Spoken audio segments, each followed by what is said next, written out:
मैंने मुख्यमंत्री पद की शपथ ग्रहण की थी, तब से लेके आज तक लगातार दिन और रात आपकी सेवा करने का प्रयास कर रहा हूं। आप मेरी आस्था है, आप मेरे विश्वास है, आपकी सेवा करना मेरे जीवन का लक्ष्य है। मैं बहुत पहले से कहता रहा हूं, मध्य प्रदेश मेरा मंदिर है, उसमें रहने वाली जनता ही मेरी भगवान है और इस जनता का पुजारी शिवराज सिंह चौहान है। एक पुजारी के भाव से कैसे और बेहतर सेवा करूं, लगातार मेरी ये कोशिश रही है। मैं जब आया, प्रदेश कोरोना महामारी के संकट से जूझ रहा था। मेरे आने के बहुत पहले जनवरी में, फरवरी में यह महामारी मध्य प्रदेश में घर कर गई थी। महामारी तो आ गई थी, लेकिन व्यवस्थाएं कोई बनी नहीं थी, सिस्टम कोई था नहीं, यहां तक के टेस्ट होते ही नहीं थे, सैंपल लेने की व्यवस्था ही नहीं थी। और तब से लेके आज तक दिन और रात इस महामारी के पंजे से कैसे प्रदेश को निकालूं, आपके सहयोग से इसका मैं प्रयास कर रहा हूं। और आज मैं कह सकता हूं कि जो व्यवस्थाएं बनाई उसके परिणाम अब सामने आने लगे हैं। पहले तो टेस्टिंग लैब ही नहीं थी, 2 लैब में 60 टेस्ट होते थे, आज 11 लैब हमारे पास है, 2000 टेस्ट रोज हम कर रहे हैं।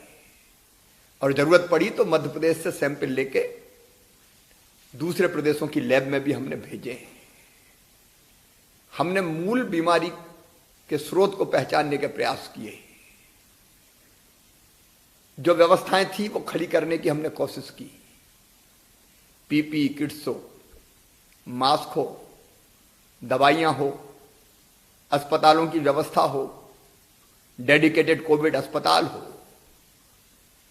प्राइवेट सेक्टर का इन्वॉल्वमेंट हो, जनता को साथ लेना हो, अलग अलग इलाके जहां ये बीमारी घर चुकी थी उनके कंटेनमेंट क्षेत्र बनाना हो, हॉट स्पॉट घोषित करना हो, लॉकडाउन, कुछ नगरों को सील करना, अनेकों तरह की व्यवस्थाएं आपके सहयोग से बनाई। और अब उन व्यवस्थाओं का परिणाम है कि पेशेंट्स पॉजिटिव आ रहे हैं, लेकिन संख्या लगातार कम होने लगी है। अब अस्पतालों से डिस्चार्ज भी हो रहे हैं लोग स्वस्थ होके। कल ही भोपाल के चिरायु अस्पताल से 45 कोरोना पॉजिटिव पूरी तरह से स्वस्थ होकर अपने घर गए। मेरे बहनों और भाइयों, इस महामारी से डरने की जरूरत नहीं है, सावधान रहने की आवश्यकता है। समय पर अगर टेस्ट हो जाए, बीमारी पता चल जाए, लक्षण दिखते ही अगर दिखा लिया जाए तो ये सर्दी जुकाम और खांसी से, बुखार से बड़ी बीमारी नहीं है। लेकिन ये जानलेवा तब बनती है जब हम देर कर देते हैं। मुझे खुशी है कि समाज ने इस बीमारी को पहचाना, अब सब सहयोग कर रहे हैं और उसी का परिणाम है कि धीरे धीरे सकारात्मक परिणाम आने लगे हैं। मुझे कहते हुए खुशी है कि आधा मध्य प्रदेश तो इस बीमारी से मुक्त है, लेकिन हमारे 8 जिले शिवपुरी, मुरैना, छिंदवाड़ा, टीकमगढ़, आगरमालवा, शाजापुर, मंदसौर एवं बैतूल में भी पिछले 1 सप्ताह से कोई भी नए संक्रमण का केस नहीं आया है। संकट बड़ा है, लेकिन हमारी हिम्मत उससे भी बड़ी है। सरकार कोई कसर नहीं छोड़ेगी, आपके साथ मिलकर इस बीमारी से लड़ेगी और हम जीतेंगे। कोरोना पॉजिटिव जो पेशेंट्स है, उनको और उनके परिजनों को भी घबराने की जरूरत नहीं है। कई बार नाम सुन के ही हम परेशान हो जाते हैं। अब हम मध्य प्रदेश में नया प्रयोग कर रहे हैं, जहां कोरोना के पेशेंट्स एडमिट है, वहां उनके मनोरंजन के साधन इकट्ठा कर रहे हैं। वहां गीत, संगीत, फिल्म दिखाना, मनोविनोद के बाकी साधन जुटाना, ताकि वो आनंद महसूस कर सके। कई बार अकेले रहते रहते भी मन निराश हो जाता है। मन के हारे हार है, मन के जीते जीत। मतलब हम जीतेंगे ये विश्वास पैदा करने के लिए अनेकों नई गतिविधि हम प्रारंभ करने जा रहे हैं। मेरा फिर कहना है, घबराना नहीं है, लॉकडाउन का पालन करना है, सोशल डिस्टेंसिंग का पालन करना है, घरों से बाहर नहीं निकलना है। जहां पॉजिटिव प्रकरण है, जो इलाके हमारे संवेदनशील है, हम मिलकर इस बीमारी को समाप्त करके जीतेंगे। लेकिन इस बीमारी ने हमारी जिंदगी को भी बहुत कठिन बना दिया है। मैं आपके कष्ट जान सकता हूं, विशेषकर मेरे गरीब बहनों और भाइयों। रोजगार के बिना कई बार एक नहीं अनेकों तकलीफें हमारे गरीब बहनों और भाइयों को हुई है। आज मैं आपको कहना चाहता हूं, परसों ही मैंने फैसला किया है, गरीबों के लिए जो योजना संबल बनी थी, नई आशा की किरण लेके आई थी, वो संबल योजना पिछली सरकार ने बंद कर दी थी। हमने संबल योजना फिर से चालू करने का फैसला किया है। मेरा सिद्धांत रहा है, मध्य प्रदेश के संसाधन पर सबका हक है, लेकिन सबसे पहले गरीबों का हक है। संसाधन तो सबके हैं, लेकिन सबके पास नहीं है। जिनके पास नहीं है उनको सरकार अतिरिक्त सहायताएं देगी। और ये संबल योजना के अंतर्गत मैं फिर आपको बताना चाहता हूं, 1 करोड़ से ज्यादा रजिस्ट्रेशन हुआ है। उन सब बहनों और भाइयों को बच्चों की निःशुल्क पढ़ाई। बेटा बेटी को अगर बहन जन्म दे तो जन्म देने के पहले 4,000, जन्म देने के बाद 12,000 रुपया दिए जाएंगे। अगर बच्चे पढ़ते महाविद्यालय में उनको निःशुल्क शिक्षा की व्यवस्था की जाएगी। बिजली के बिलों की हमने जो एक अलग व्यवस्था की थी वो व्यवस्था चालू रखी जाएगी। एक्सीडेंट में अगर मृत्यु हो गई तो 4 लाख रुपया, सामान्य मृत्यु पर 2 लाख रुपया, अंतिम संस्कार के लिए 5,000 रुपया। एक नहीं अनेकों सुविधाएं संबल योजना के अंतर्गत गरीब बहनों और भाइयों को देने का हमने फैसला किया है। इससे गरीबों को नवजीवन मिलेगा, नई जिंदगी मिलेगी। और ये कोई एहसान नहीं है, आपका हक है, आपका अधिकार है, जो इस सरकार ने फिर से देने का फैसला किया है। मेरे बहनों और भाइयों, हमने पर्याप्त मात्रा में राशन, ताकि भोजन की कोई दिक्कत और कोई कमी ना रहे, इसलिए पहले ही 3 महीने का इकट्ठा राशन हमने दे दिया था। 3 महीने का इकट्ठा राशन पहले दे दिया, लेकिन उसके बाद केवल 3 महीने से काम नहीं चलेगा। इस अप्रैल महीने के अंत में और मई महीने के पहले सप्ताह में प्रति व्यक्ति 5 किलो अनाज, जिसमें गेहूं और चावल दोनों सम्मिलित रहेगा। लेकिन चावल और गेहूं खाएंगे काय के साथ, दाल भी चाहिए, इसलिए 1 किलो दाल, ये और हमने 2 महीने का देने का फैसला किया है। लेकिन कई गरीब मेरे भाई और बहन ऐसे थे जिनके राशन कार्ड में नाम नहीं थे, वो परेशान थे, इसलिए 25 प्रकार की श्रेणियां और छांटकर उनको भी राशन उपलब्ध कराने का हमने फैसला किया है। राशन की चिंता मत करना, जितनी जरूरत होगी उतना देंगे। राम की चिड़ैया राम कोई खेत, खावरी चिड़ैया भर भर पेट। कोई इस संकट के समय भूखा ना रहे, इसलिए अतिरिक्त खाद्यान्न का आवंटन भी आवश्यकता के अनुसार जिलों को उपलब्ध कराने का फैसला किया गया है।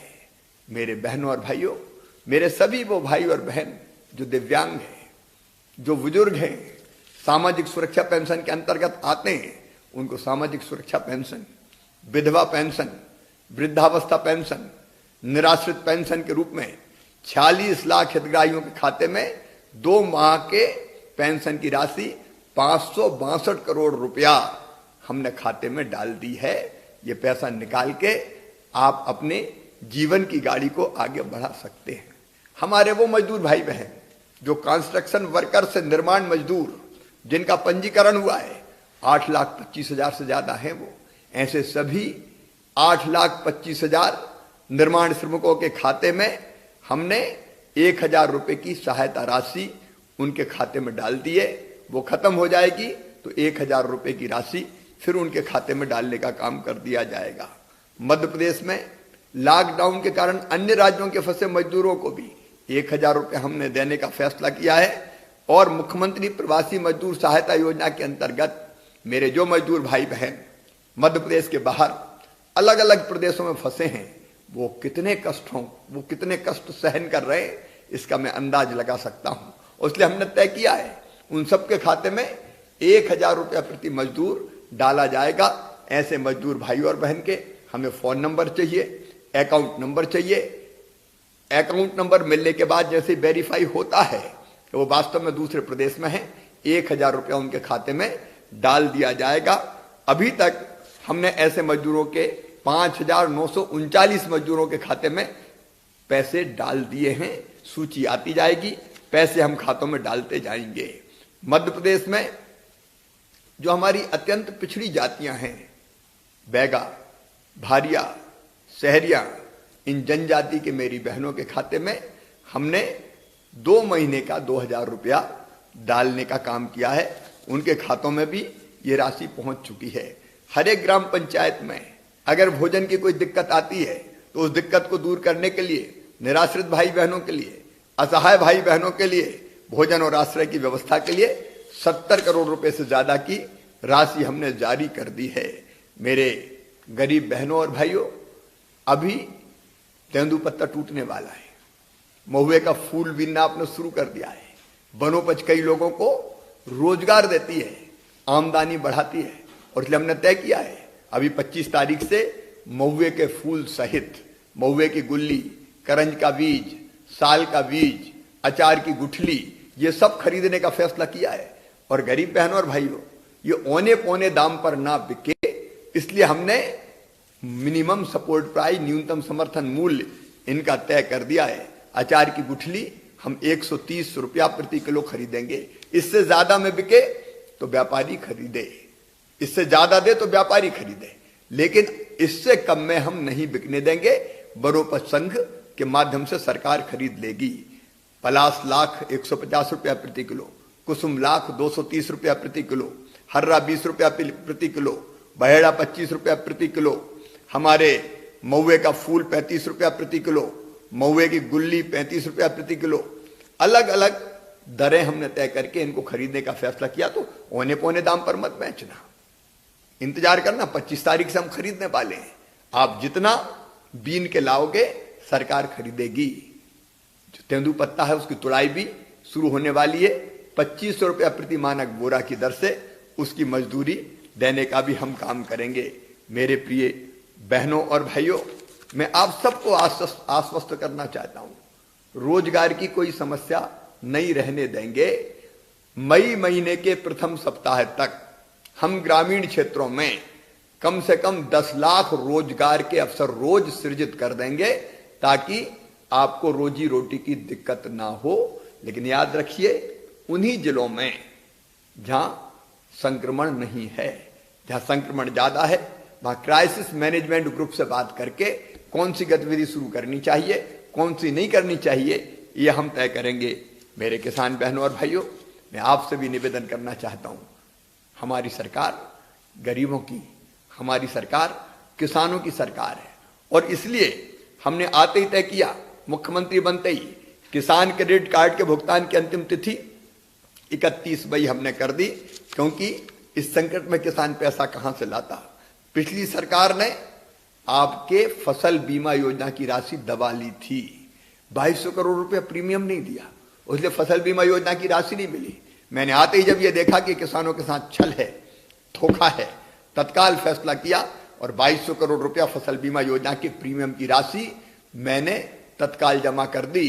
और इसलिए 15 लाख किसानों को 2,990 करोड़ रुपए की राशि फसल बीमा योजना के अंतर्गत आपके खाते में डाली जाएगी। एक क्लिक से इस राशि को भी आपके खाते में डालने का काम जल्दी मैं प्रारंभ करूंगा। ये किसान का हक था जो हमने उसको देने का फैसला किया है। मेरे किसान बहनों और भाइयों, आपको पता है, जब मैं पिछली बार मुख्यमंत्री था, हमने 0% ब्याज पर कर्जा देने का फैसला किया था। अब आपको मैं फिर से ये सूचना दे रहा हूं, खुशखबरी दे रहा हूं कि हम आगे भी किसान को 0% ब्याज पर कर्जा देंगे, ताकि कर्जा उसके ऊपर बोझ ना बने। हमने ये भी तय किया है, किसानों को प्राथमिक कृषि सहकारी साख समितियों के माध्यम से जो फसल ऋण 19-20 में दिया गया था, उसके भुगतान की तिथि 28 मार्च थी। इस संकट के समय किसान कहां से पैसा लाता, और इसलिए हमने तय कर दिया है कि अब 31 मई 2020 तक वो राशि जमा की जा सकती है। और इसका जो ब्याज होता था 55 करोड़ रुपया, वो हमने सरकार के खजाने से भरने का फैसला किया है ताकि किसानों को दिक्कत ना हो। मेरे किसान बहनों और भाइयों, चिंता मत कीजिए। खाद की व्यवस्था, बीज की व्यवस्था, आदानों की व्यवस्था, वो सब हम ढंग से कर रहे हैं। जिन इलाकों में तीसरी फसल होती है, वहां जहां नहर छूट सकती थी, नहर छोड़ के हमने मूंग इत्यादि की फसल के लिए पानी दिया है। और कोशिश हमारी ये है कि जहां किसान तीसरी फसल पैदा करता है, उसके लिए पर्याप्त बिजली भी हम किसान को दे दें, ताकि संकट के समय तीसरी फसल पैदा करके भी किसान अपनी आमदनी बढ़ा ले। एक निवेदन और आप सबसे करना चाहता हूं, ये भयानक संकट का समय है। खरीदी की कल्पना करनी इस समय मुश्किल थी। बारदाने नहीं थे, गोडाउन नहीं थे, व्यवस्थाएं नहीं थी, लेकिन आते ही पहले दिन से मैंने बारदानों की व्यवस्था। आपको पता है कि पश्चिम बंगाल में जूट के कारखाने बंद हो गए, तो हमको जूट के बारदाने नहीं मिल रहे थे, तो हमने प्लास्टिक के बारदाने यहां बनवाने का काम युद्ध स्तर पर प्रारंभ किया है। पूरी व्यवस्था हमने बनाई। देखो, हम्माल भाग गए, मजदूर नहीं है, बिहार से और दूसरी जगह से आते थे जो हम्माली का काम और ढोने का काम करते थे, लेकिन हमने इन सारी व्यवस्थाओं को स्थानीय लोगों से पूरा करवाने का फैसला किया। और ये फैसला किया कि कितनी भी कठिन परिस्थितियां हो, हम अन्नदाता के अन्न को खरीदेंगे, उपार्जित करेंगे। इसलिए हम गेहूं खरीद रहे हैं, हम चना खरीद रहे हैं, हम मसूर खरीद रहे हैं, सरसों की खरीदी हम जल्दी शुरू करने वाले हैं, ताकि किसान को उसके पसीने का पूरा मूल्य मिल जाए। और मुझे कहते हो खुशी है कि खरीदी अब पूरी ताकत से शुरू हो गई है। रोज किसान, हजारों किसान आ रहे हैं और अपनी उपज बेच रहे हैं। जल्दी उनके खाते में पैसा डलना शुरू हो जाएगा। हमने बैंकों को, जिन किसानों से पहले खरीद कर ली है, बैंकों को पैसा दे दिया है। जल्दी बैंकों के पास से वो पैसा आपके खाते में आना शुरू हो जाएगा। मेरी प्रार्थना एक ही है, धैर्य रखना। एसएमएस होने के बाद ही खरीदी केंद्र पर आना, भीड़ मत लगाना, क्योंकि कोरोना का संकट है। और ये विश्वास रखना कि मैं हूं, पूरी उपज खरीदूंगा। जल्दीबाजी मत करना, मास्क लगाना है, सैनिटाइजर से हाथ साफ करते रहना है, साबुन से हाथ धोना है। और मास्क जरूरी नहीं है कि आप खरीद के लगाओ, अपने गमछे को धो और उसी को मास्क बना लो। लेकिन केवल उपार्जन ही एकमात्र तरीका नहीं है। हमने ये फैसला भी किया कि मंडी में आने की जरूरत नहीं है, क्योंकि कोरोना का संकट है। मंडी में ज्यादा लोग इकट्ठे नहीं हो सकते, इसलिए व्यापारी सौदा पत्रक के माध्यम से आपके घर पर आकर भी आपके अनाज को खरीद सकता है। और मुझे कहती हूँ खुशी है, कई व्यापारी और किसानों ने आपसी सहमति से ऐसे सौदे किए हैं।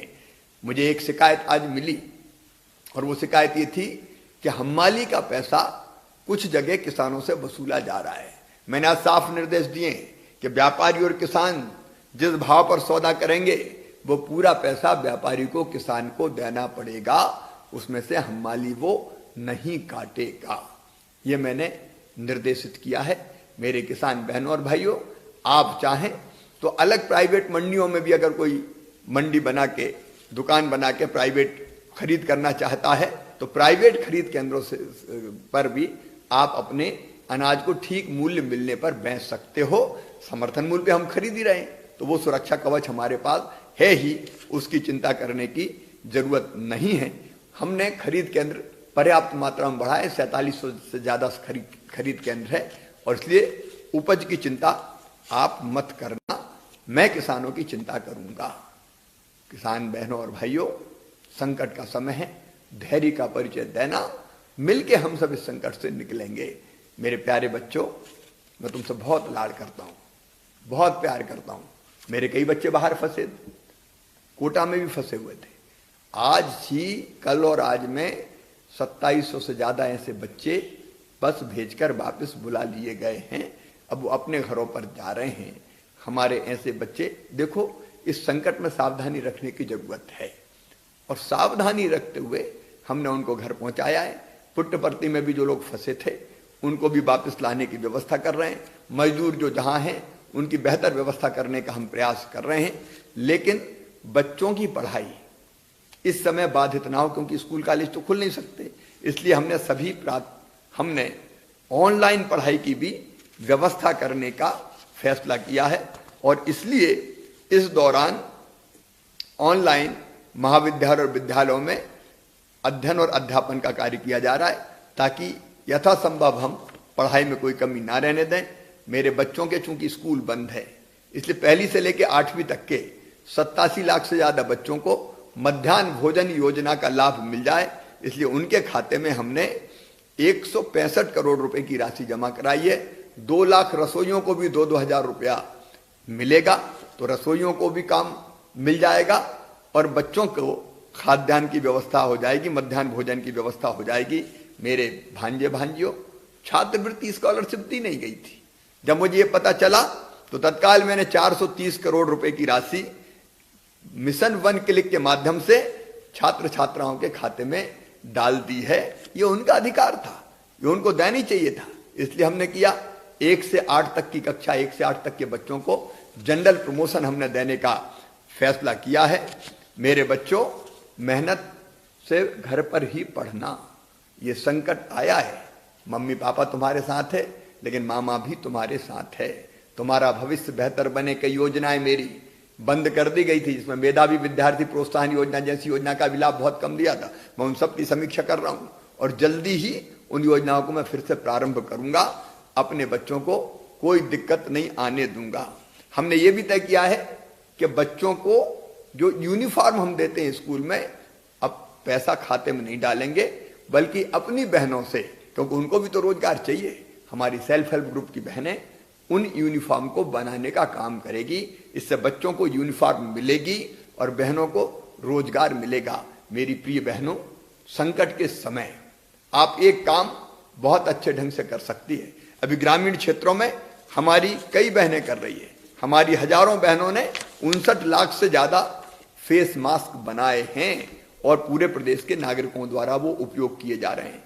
अभी मास्क की बहुत आवश्यकता है, फेस कवर चाहिए, और इसलिए उस आवश्यकता को देखते हुए हमने ये तय किया है कि इन मास्क के निर्माण का काम हम व्यापक पैमाने पर माताओं और बहनों से करवाएं। इसलिए एक योजना बनाई है हमने, उसका नाम मैंने दिया है जीवन शक्ति योजना, क्योंकि मास्क आज जिंदगी देने का काम कर रहा है।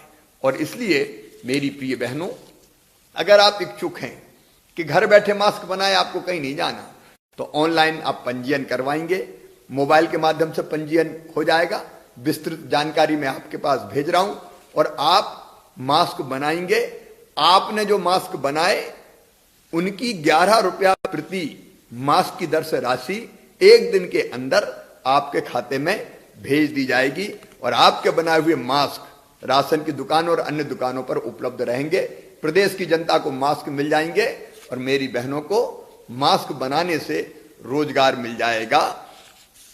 हमारी बाकी संस्थाएं भी और कारखाने भी अपनी आवश्यकता के अनुसार हमारी माताओं बहनों से मास्क बनवाने का काम कर सकते हैं। मेरे बहनों और भाइयों, हमको एक नहीं अनेकों प्रकार की आर्थिक गतिविधियां प्रारंभ करना है। परिस्थितियां देख के हमने ये तय किया है कि अलग अलग जिले जहां संक्रमण नहीं है वहां कई आर्थिक गतिविधियां हमने प्रारंभ कर दी। मनरेगा के काम हमने प्रारंभ कर दिए, निर्माण के काम हमने प्रारंभ कर दिए। तेजी से कई तरह के काम हम और प्रारंभ करेंगे ताकि लोगों को रोजी रोटी मिल सके। जो कारखाने थे कुछ जगह छोड़कर, जहां संक्रमण बहुत ज्यादा है, उनको छोड़ के कारखानों में भी काम शुरू करने की अनुमति दी है। हमने ये भी तय कर दिया है कि 8 घंटे के स्थान पर चाहे तो 12 घंटे भी मजदूर काम कर सकते हैं, बशर्ते उसी रेशो में उनको मजदूरी अधिक दी जाए। सप्ताह में 6 दिन भी काम कर सकते हैं, इसकी अवधि, इसकी अनुमति भी हमने दी है। ओवर टाइम की पात्रता उन मजदूरों को होगी और इसलिए कारखाने भी हमारे काम शुरू कर सके जहां संक्रमण नहीं है, इस बात का हम प्रयास कर रहे हैं। अनेकों प्रकार की ऐसी गतिविधियां अभी हम शुरू कर रहे हैं ताकि लोगों को रोजगार मिल सके। मैं एक बात और कहना चाहता हूं, कोरोना से लड़ने के लिए रोग प्रतिरोधक क्षमता हमको बढ़ानी पड़ेगी। आयुर्वेदिक, होम्योपैथिक, अनेकों प्रकार की बहुत कारगर दवाइयां हैं। अब मैं रोज स्वयं भी आयुर्वेदिक काढ़े का सेवन कर रहा हूं और 24 घंटे में से 18, 19 और 20 घंटे भी काम कर रहा हूं।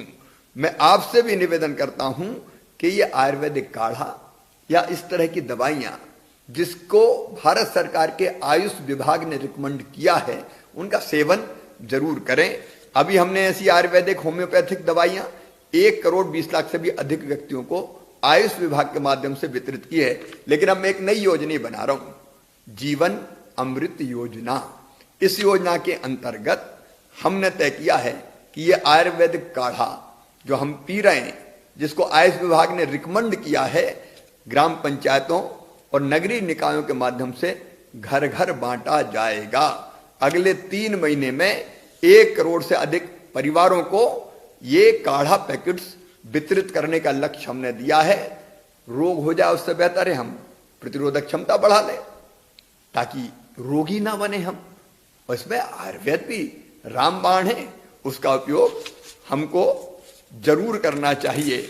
मैं आज आभारी हूं सचमुच में हमारे डॉक्टर्स, हमारा पैरामेडिकल स्टाफ, नर्स, हमारे पुलिस के जवान, हमारे पुलिस के अफसर, हमारे नगरीय निकायों के राजस्व के अनेकों कर्मचारी, अधिकारी और उससे भी ज्यादा समाज सेवी दिन और रात अपनी जिंदगी को दांव पे लगा के कोरोना के खिलाफ युद्ध लड़ रहे हैं, लड़ाई लड़ रहे हैं। और इसलिए हमने मुख्यमंत्री कोरोना योद्धा कल्याण योजना के माध्यम से प्रदेश के कोरोना नियंत्रण के कार्य में लगे हुए शेष सभी कर्मियों के लिए भी अनहोनी हो जाने पर राज्य सरकार की ओर से 50 लाख रुपए की सहायता प्रदान करने का फैसला किया है। भगवान ना करे कभी ऐसा दिन आए कि हमको ये 50 लाख रुपया देना पड़े, लेकिन कभी कभी ऐसी दुर्भाग्यपूर्ण घटनाएं हो जाती है। हमने ये भी फैसला किया है कि कोरोना के पॉजिटिव मरीज के साथ जो डॉक्टर्स काम कर रहे हैं, स्वास्थ्य कर्मी काम कर रहे हैं, वार्ड बॉय हो, कंपाउंडर हो, वो जो काम कर रहे हैं उनको 10,000 रुपया प्रतिमाह प्रोत्साहन राशि देने का काम करेंगे। और इसी प्रकार यदि और किसी विभाग का, स्वास्थ्य विभाग के अतिरिक्त कोई कर्मचारी कोरोना से संक्रमित हो जाता है तो इलाज तो निःशुल्क होगा ही, लेकिन 10,000 रुपया की प्रोत्साहन राशि भी दी जाएगी। मेरे बहनों और भाइयों, इंदौर की जूना इंदौर थाने के थाना प्रभारी हमारे साथी जांबाज अफसर देवेंद्र चंद्रवंशी नहीं रहे। उज्जैन के नीलगंगा थाना प्रभारी यशवंत पाल भी कोरोना के संक्रमण से लड़ते लड़ते चले गए। इन दोनों कर्मवीरों को मैं प्रणाम करता हूं। उनका परिवार अकेला नहीं।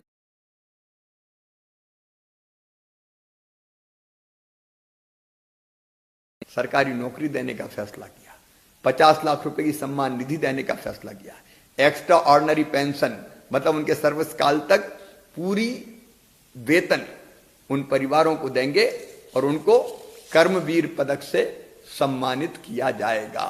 जो उत्कृष्ट काम कर रहे हैं, पुलिस के हमारे अफसर जवान दिनों रात लग के, उन सब के लिए भी हमने कोरोना पदक देने का फैसला किया है। 15 अगस्त के दिन दिया जाएगा। और बाकी भी विभागों के कर्मचारी जो बेहतर और उत्कृष्ट काम कर रहे हैं उनको कर्मवीर सम्मान से सम्मानित किया जाएगा, क्योंकि ये हमारे रियल हीरो है। इतनी अवधि में जो काम मुझसे हो सकता था, सरकार से हो सकता था, दिन और रात हमने करने की कोशिश की है। मैं आप सबसे निवेदन करना चाहता हूं, कोरोना से लड़ाई लंबी लड़ाई है। ये 1-2 दिन 1-2 महीने की नहीं है, हो सकता है इससे ज्यादा लंबी भी चले, लेकिन फिर भी घबराने की जरूरत नहीं है। सारी व्यवस्थाएं बनाते हुए हम लड़ेंगे और जीतेंगे। हिम्मत और हौसला है तो यमराज के मौत के मुंह से भी वापस लौट आते। उसकी चिंता मत कीजिए, सावधानी रखना है। जितनी चीजें पहले बताई गई है माननीय प्रधानमंत्री जी, और उनके नेतृत्व में भारत के प्रधानमंत्री ऐसे योद्धा हैं कि सारी दुनिया कह रही है कि कोरोना से लड़ाई में सबसे सार्थक प्रयास अगर किए हैं, नेतृत्व अगर दिया है तो हमारे प्रिय प्रधानमंत्री श्रीमान नरेंद्र मोदी जी ने दिया है। मैं उनका अभिनंदन करता हूं, और उन्होंने जो चीजें तय की है, सरकार ने जो चीजें तय की है, उसका हम पूरा पालन करेंगे। 27 तारीख को माननीय प्रधानमंत्री जी मुख्यमंत्रियों के साथ फिर बैठक करने वाले हैं। उस बैठक के बाद आगे के काम भी तय होंगे। एक दुखद घटना इस बीच में जरूर हुई है मेरे बहनों और भाइयों। दमोह जिले की हमारी एक बिटिया दुर्भाग्यपूर्ण घटना की शिकार हुई है। दोनों दरिंदे पकड़ लिए गए हैं, उनको छोड़ेंगे नहीं किसी भी कीमत पर। संवेदनशील अपराध मानते हुए वो फांसी के तख्ते तक पहुंचे, इसमें कोई कसर नहीं छोड़ी जाएगी। बिटिया की पूरी देखरेख और इलाज सरकार करेगी ताकि आगे उस बेटी का भविष्य उज्जवल हो। मैं आप सबसे निवेदन करना चाहता हूं, आप हिम्मत और हौसले रखिए, मिलकर हम लड़ेंगे। और एक बात और, ये चुनौती है, कोरोना का संकट ये चुनौती है, लेकिन इस चुनौती से हम घबराएंगे नहीं, इस चुनौती को अवसर में बदलेंगे। मध्य प्रदेश में रोजगार के नए अवसर सृजित करेंगे। अर्थव्यवस्था ध्वस्त है, लेकिन मैं पैसे की कमी की बात भी नहीं करूंगा, व्यवस्थाएं करेंगे और आगे बढ़ेंगे। मुझे पूरा विश्वास है आप और हम मिलके कोरोना को भी हराएंगे और मध्य प्रदेश को आगे बढ़ाने का एक नया इतिहास भी रचेंगे। आप सबको बहुत बहुत धन्यवाद। नमस्कार।